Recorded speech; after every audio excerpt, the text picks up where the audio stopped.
Item ಯಾವುದೇ ಇರಲಿ try ಮಾಡಿ Aachi chicken masala. Aachi chicken masala. Coming back to ಇವತ್ತಿನ ಪೆಟ್ರೋಲ್ ಬೆಲೆ ಜಾಸ್ತಿ ಆಗದೇ ಇರೋಕ್ಕೆ ಕಾರಣ ಏನು ಅಂತ ಹುಡುಕ್ತಾ ಹೋದಾಗ ಸರ್ ನೋಡಿ, ಇವತ್ತು ನೀವು ಕೊಟ್ಟಂತಹ ಡೇಟಾ ಮತ್ತು ನಾನು ಕೊಟ್ಟಿರ್ತಕ್ಕಂಥ ಡೇಟಾ ಸ್ವಲ್ಪ ವೇರಿಯೇಷನ್ ಇರ್ಬೋದು.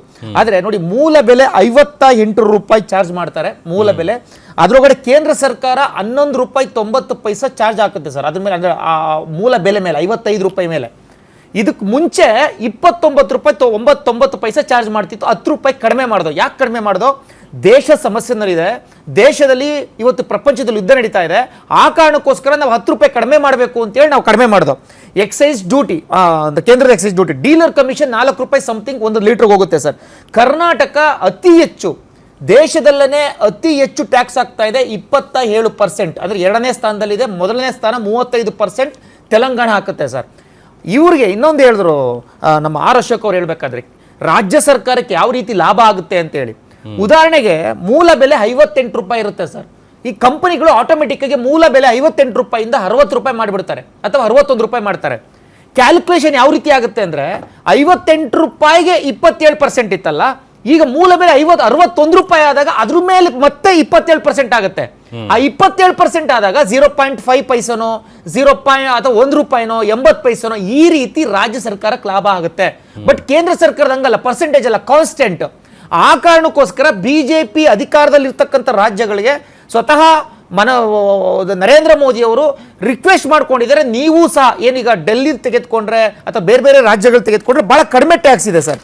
ಅವ್ರುಗಳು ನೋಡಿ, ಈಗ ಅರುಣಾಚಲ ಪ್ರದೇಶದಲ್ಲಿ 1 ಲೀಟರ್ ಬೆಲೆ 93 ರೂಪಾಯಿ ಇದೆ, ದೆಹಲಿನಲ್ಲಿ 97 ರೂಪಾಯಿ ಇದೆ, ಗುಜರಾತಲ್ಲಿ 97, ಹಿಮಾಚಲ ಪ್ರದೇಶದಲ್ಲಿ 105, ತೆಲಂಗಾಣದಲ್ಲಿ 112, ಮೇಘಾಲಯದಲ್ಲಿ 98, ಉತ್ತರ ಪ್ರದೇಶದಲ್ಲಿ 97, ಉತ್ತರಾಖಂಡದಲ್ಲಿ 98. ಆ ಕಾರಣಕ್ಕೋಸ್ಕರ ಕೆಲವು ರಾಜ್ಯಗಳಿಗೆ, ಅಂದರೆ ಬಿಜೆಪಿ ಅಧಿಕಾರದಲ್ಲಿ ಇರ್ತಕ್ಕಂಥ ರಾಜ್ಯಗಳಿಗೆ ನೀವು ಕಡಿಮೆ ಮಾಡಿ, ನಿಮ್ಮ ಪರ್ಸೆಂಟೇಜ್ ಇನ್ನೂ ಕಡಿಮೆ ಮಾಡಿ ಅಂತ.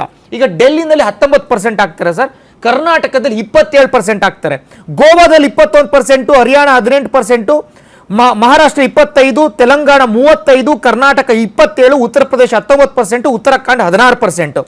ಅಂದ್ರೆ ನಮ್ಮ ರಾಜ್ಯದಲ್ಲಿ ಅತಿ ಹೆಚ್ಚು ಟ್ಯಾಕ್ಸ್ ಆಗ್ತಾ ಇರೋದ್ರಿಂದ ಇದು ನಮಗೆ ಜಾಸ್ತಿ ಬರ್ಡನ್ ಆಗ್ತಾ ಇದೆ. ಅದರಿಂದ ನಾವು ಈ ಮುಖಾಂತರ ರಾಜ್ಯ ಸರ್ಕಾರ ಕೇಳ್ಕೊತಾ ಇದ್ದೀನಿ, ಇದು ಯಾರು ಬಯಸಿದ್ದಲ್ಲ, ಈ ಯುದ್ಧ ಅಂತಕ್ಕಂಥದ್ದು ಯಾರು ಬಯಸಿದ್ದಲ್ಲ.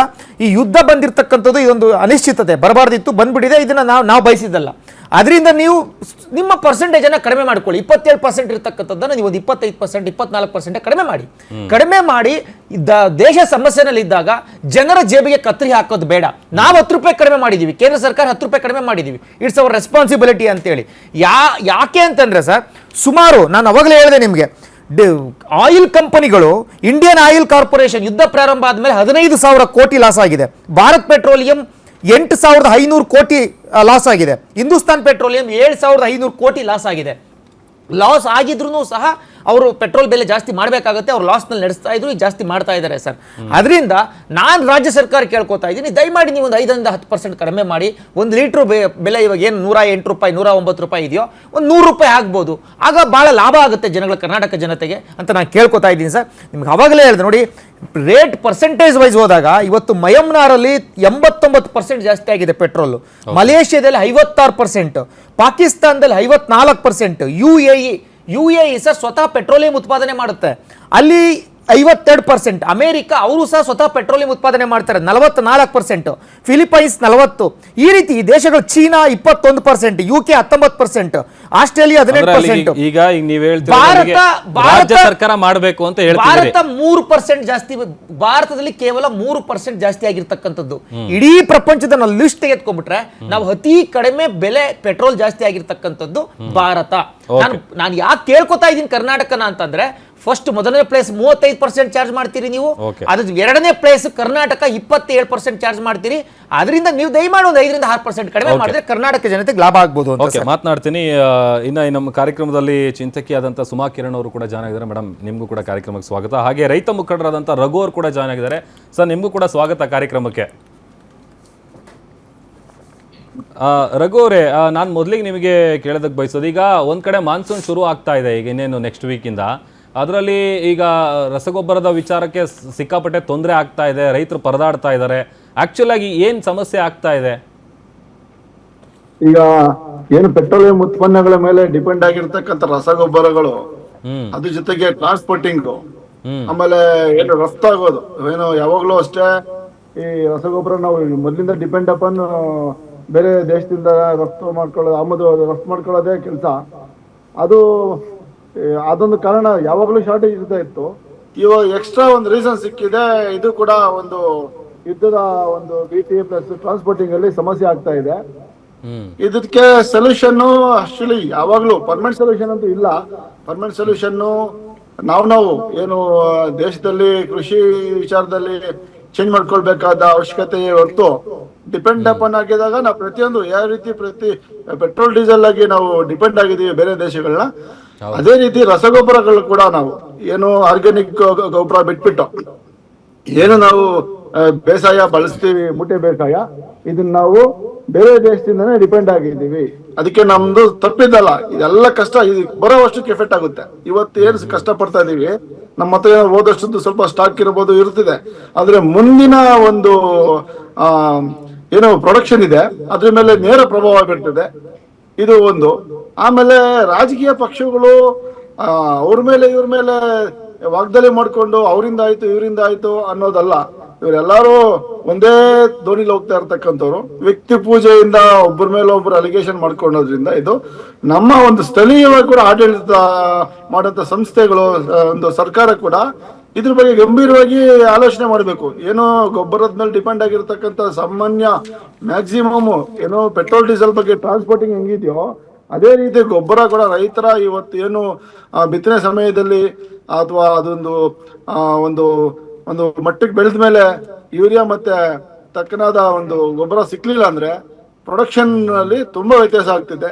ಇದ್ರ ಬಗ್ಗೆ ಗಂಭೀರವಾದ ಒಂದು ಸಿದ್ಧತೆ ಮಾಡ್ಕೊಳ್ಬೇಕಾಗಿತ್ತು. ಕಾಲ ಮಿಂಚಾಗಿದೆ. ನಾವೇನಾದ್ರೂ ಆಲ್ಟರೇಷನ್ ಮಾಡ್ಕೋಬೇಕು ರೈತರು.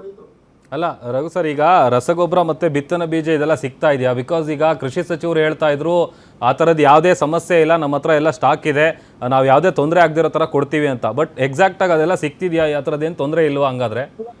ರಿಯಲ್ ಫ್ಯಾಕ್ಟ್ ಅಂದ್ರೆ ಇನ್ನು ಇವಾಗಷ್ಟೇ ಮಳೆ ಸ್ಟಾರ್ಟ್ ಆಗಿದೆ, ಈಗ ಉಳುಮೆಗಳು ಮಾಡ್ತಾ ಇದಾರೆ. ಇನ್ನು ಒಂದು 15-20 ದಿವಸದ ನಂತರನೇ ಆಕ್ಚುಲಿ ರಿಯಲ್ ಫ್ಯಾಕ್ಟ್ ಗೊತ್ತಾಗುತ್ತೆ. ಇವಾಗ ನಾವು ಏನು ಮಾಧ್ಯಮಗಳಲ್ಲಿ ನೋಡ್ಬಿಟ್ಟು ಹೇಳ್ಬೋದು, ಆದ್ರೆ ಸ್ವಂತ ಮ್ಯಾಕ್ಸಿಮಮ್ ರೈತರ ಅನುಭವ ಆಗ್ಬೇಕಂದ್ರೆ ಈ ಮಳೆ ಇನ್ನೂ ಸ್ಟಾರ್ಟ್ ಆಗಿಲ್ಲ. ಇವಾಗ ಇನ್ನು ಉಳುಮೆ ಇವಾಗ ಮಳೆ ಬರ್ತಾ ಇದೆ, ಇವಾಗ ಸ್ಟಾರ್ಟ್ ಆಗಿದೆ ಮಳೆ ಕರ್ನಾಟಕದಲ್ಲಿ. ಆ ಕಾರಣಕ್ಕೆ ನಾನು ಹೇಳ್ತಿರೋದು ಪ್ರಾಕ್ಟಿಕಲ್ ಆಗಿ ಹೇಳ್ಬೇಕಂದ್ರೆ ಪ್ರೆಸೆಂಟ್ ನಮಗೆ ಈ ವಾರ 15 ದಿವಸದ ಒಳಗಡೆ ನಾವು ಗೊಬ್ಬರ ರೆಡಿ ಮಾಡಿಕೊಳ್ಳೋದು ಏನೋ ನೆಕ್ಸ್ಟ್ ಮುಂದಿನ ತಿಂಗಳಲ್ಲಿ ಜೂನ್ ಜುಲೈ ತಿಂಗಳಲ್ಲಿ ಖಂಡಿತ ನಮಗೆ ಗೊಬ್ಬರದ್ದು ಅವಶ್ಯಕತೆ ಇದೆ. ಏನು ಅವೈಲೇಬಿಲಿಟಿ ಇದೆ ಅಂತ ಯಾರಾದ್ರೂ ಡಿಸ್ಪ್ಲೇ ಮಾಡ್ಬೇಕು. ತಾವು ಏನು ಮಾಧ್ಯಮಗಳು ಇದ್ದಾರೆ, ತಾವು ಲಿಸ್ಟ್ ತಗೊಂಡು ಡಿಸ್ಪ್ಲೇ ಮಾಡಿದ್ರೆ ಆತಂಕ ದೂರ ಆಗ್ತಿದೆ. ಆಮೇಲೆ ದರ ಏರಿಕೆ ಕೂಡ ಜಾಸ್ತಿ ಆಗಿರೋದು, ರಸಗೊಬ್ಬರದ ಬೆಲೆ ಜಾಸ್ತಿ ಆಗಿರೋದು ಕಳೆದ ವರ್ಷ ಕಂಪೇರ್ ಮಾಡಿದ್ರೆ. ಈಗ ಆಕ್ಚುಲಿ ಏನಾಗಿದೆ, ನನ್ನ ಒಂದು ವೈಯಕ್ತಿಕವಾಗಿ ನಾವು ಏನು ನಮ್ಮ ಒಂದು ದಿನನಿತ್ಯದ ಕೃಷಿಯಲ್ಲಿ ನಾವು ಬೆಂಗಳೂರಿನಲ್ಲಿ ಕೃಷಿ ಮಾಡೋ ಕಾರಣಕ್ಕೆ ನಾವು ಬಳಸುವಂತ ಗೊಬ್ಬರಕ್ಕೆ ಮೊದಲಿಂದ ನಾವು ಓಪನ್ ಮಾರ್ಕೆಟ್ ಅಲ್ಲೇ ಪರ್ಚೇಸ್ ಮಾಡ್ತಾ ಇದೀವಿ. ಏನು DAP ಮತ್ತೆ ಯೂರಿಯಾ ಕೆಲವು ಪರ್ಟಿಕ್ಯುಲರ್ ಆಗಿ ಸಬ್ಸಿಡಿಯಿಂದ ಬರ್ತಿದೆ. ಆ ಸಬ್ಸಿಡಿಯಿಂದ ಬೆಲೆ ಜಾಸ್ತಿ ರೈತರ ಮೇಲೆ ಹೊರೆ ಬೀಳೋದಿಲ್ಲ. ಗೊಬ್ಬರ ಸಿಗ್ದಿರ ಬೇರೆ ಗೊಬ್ಬರ ತಗೊಳ್ಳೋ ಅವಶ್ಯಕತೆಯಿಂದ ರೈತರಿಗೆ ಬರೆ ಆಗ್ತಿದೆ ಅಂತ ನನ್ನ ಒಂದು ಅಭಿಪ್ರಾಯ. ಬೆಲೆ ಜಾಸ್ತಿ ಆಗಿರೋ ವಿಚಾರ ನನ್ಗೆ ನಿಜವಾಗ್ಲು ಇವತ್ತಿಗೆ ನನ್ನ ಹತ್ರ ಮಾಹಿತಿ ನಾನು ತಗೊಳಕ್ ಆಗ್ಲಿಲ್ಲ. ಬೆಲೆ ಜಾಸ್ತಿ ಆಗಿರೋ ಬಗ್ಗೆ ದಯವಿಟ್ಟು ಕ್ಷಮಿಸ್ಬೇಕು, ನನ್ನ ಹತ್ರ ಇವತ್ತು ಅದ್ರ ಬಗ್ಗೆ ಮಾಹಿತಿ ಇಲ್ಲ. ಆದ್ರೆ ಸಬ್ಸಿಡಿ ಕೊಡೋದ್ರಿಂದ ಬ್ಯಾಲೆನ್ಸ್ ಆಗುತ್ತೆ, ಸಿಕ್ಕಬೇಕು, ಮೇನ್ ಗೊಬ್ಬರ ಸಿಕ್ಕಬೇಕು. ಓಕೆ.